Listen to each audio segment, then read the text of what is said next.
नमस्कार, आप देख रहे हैं सत्य हुंकार। मैं आपके साथ सत्यपाल और मैं मौजूद हूं अभी अकबर रोड, जनपथ रोड, दिल्ली के उस दिल में जहां से दिल्ली की राजनीति चलती है।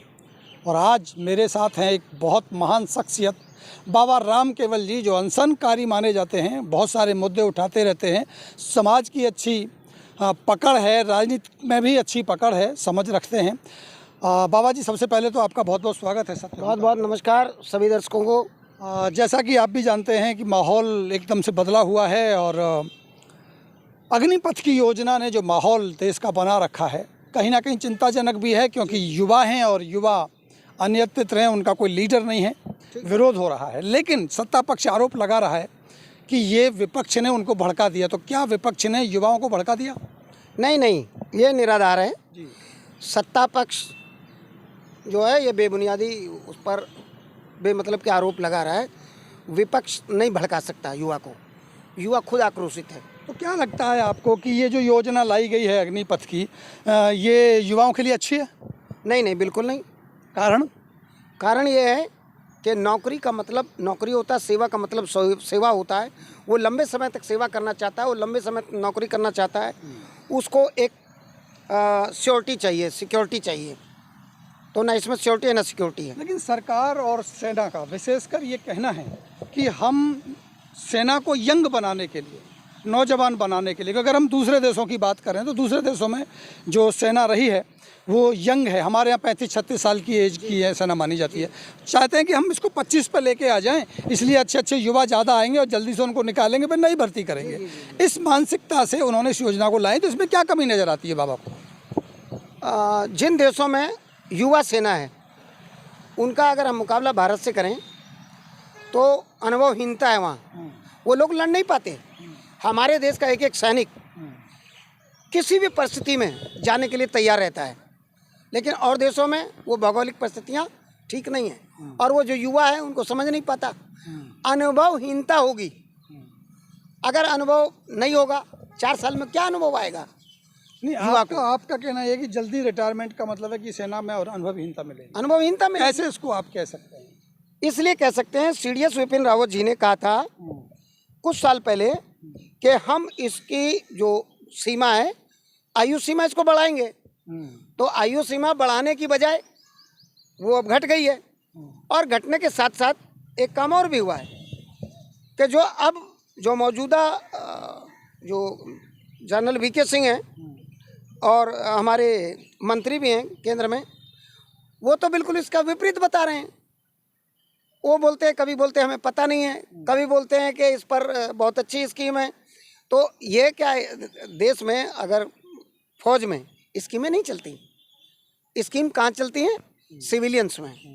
सिविलियंस में अगर स्कीम चलती हैं तो कामयाब भी हो जाती है और नहीं भी होती। जैसे तमाम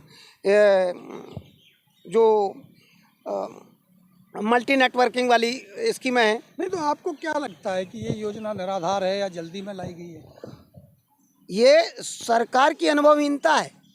सरकार को अनुभव नहीं है, या सरकार जानबूझ करके अपनी नियत से कहीं पीछे कुछ और चलाना चाहती है। सन 1989 से इसके ऊपर काम कर रहे थे, रिसर्च चल रही थी, जांच, बहुत सारी रिपोर्टें आई, उसके आधार पर इसको लागू किया गया।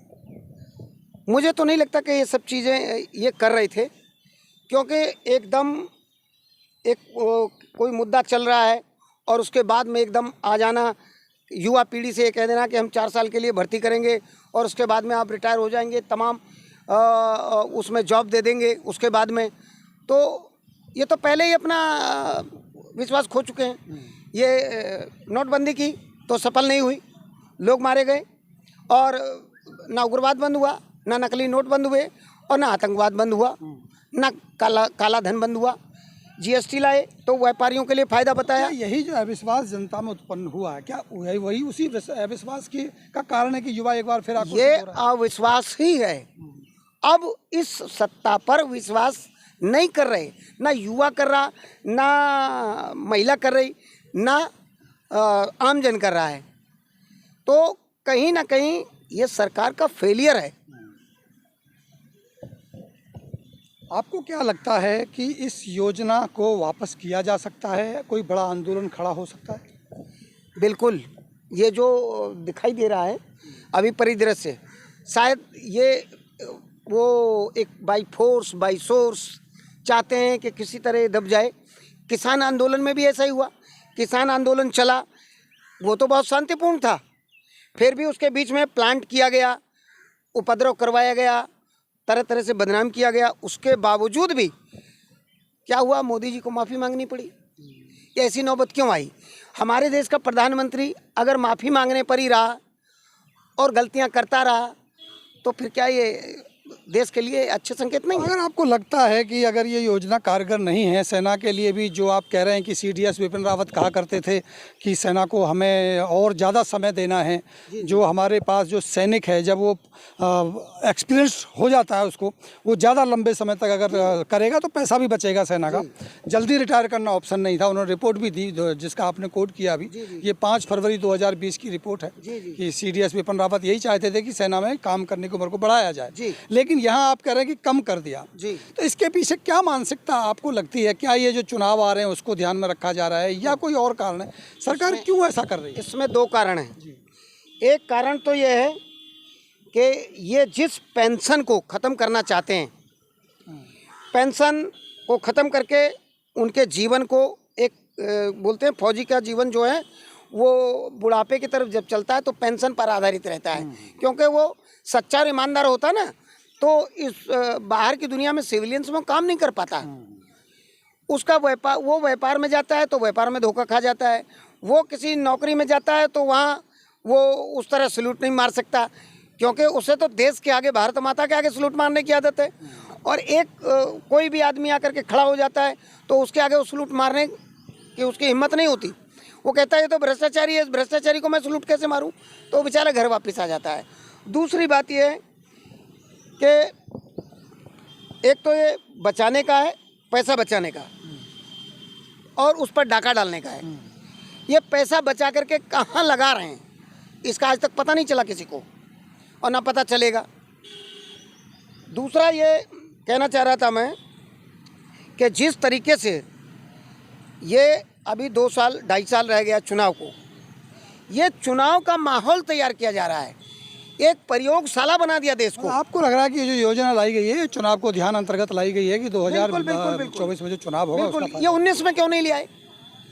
बाबा जी एक आखिरी सवाल आपसे लेता हूँ। बार बार कहा जा रहा है कि 4 साल बाद रिटायर हो जाएगा, 4 साल बाद रिटायर हो जाएगा। क्या 4 साल की नौकरी करने के बाद युवा रिटायर होगा या बेरोजगार होगा? रिटायर तो शब्द ही गलत है। जैसे हमारे पैरामिलिट्री फोर्स वाले को शहीदी का दर्जा नहीं होता, हम लोग सिविलियंस बोलते हैं शहीद हो गया मेरा बेटा, लेकिन कहीं फाइल पे लिखा होता है, वो लिखा है मृत्यु को प्राप्त हुआ, शहीद का दर्जा नहीं है।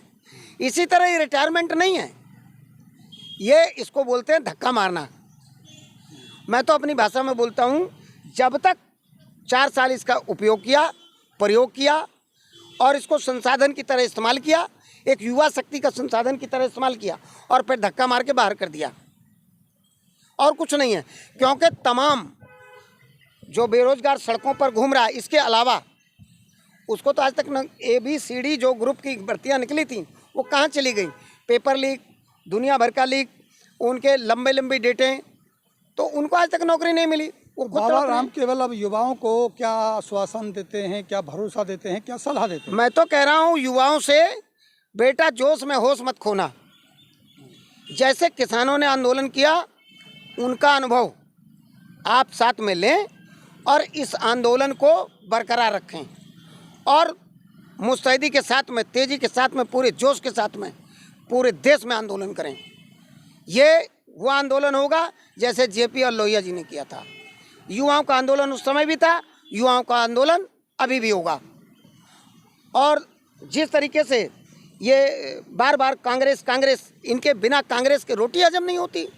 मेरा कांग्रेस से कोई लेना देना नहीं, BJP से कोई लेना देना, किसी भी राजनीतिक पार्टी का आज तक मैंने एक सिंगल, वो क्या बोलते हैं उसको, पर्ची नहीं कटाई, और ना ही मैं उसमें विधिवत रूप से कभी शामिल हुआ और वैसे भी शामिल नहीं हुआ। क्योंकि जितनी भी राजनीतिक पार्टियां हैं उसमें दूध का धुला तो कोई नहीं है। सही। लेकिन कोई छोटा चोर है, कोई बड़ा चोर है, लेकिन समय देखना पड़ता है कि जान और माल की सुरक्षा कहाँ हो सकती है। तो जो लोग जान और माल की सुरक्षा दे सकते हैं उनका समर्थन करना चाहिए। तो बाबा राम केवल इस योजना का खंडन करते हैं। बिल्कुल खंडन करते हैं, ये तुरंत वापस लेनी चाहिए। तो ये थे हमारे साथ बाबा राम केवल जी, जो इस योजना का खंडन करते हैं और साथ साथ बताते हैं कि जिस नियति से इस योजना को लाया गया, शायद वो नियति नहीं, नियति ये है कि चुनाव आने का वक्त हो रहा है, 2024 आना है, इसलिए वोटों की राजनीति करने के लिए और बेरोजगारी के ऊपर जो सरकार घिरती नज़र आ रही है उसको संभालने के लिए इस योजना को लाया गया है। सरकार की नियति और सरकार की नीति में कहीं ना कहीं खोट बताते हैं बाबा राम केवल।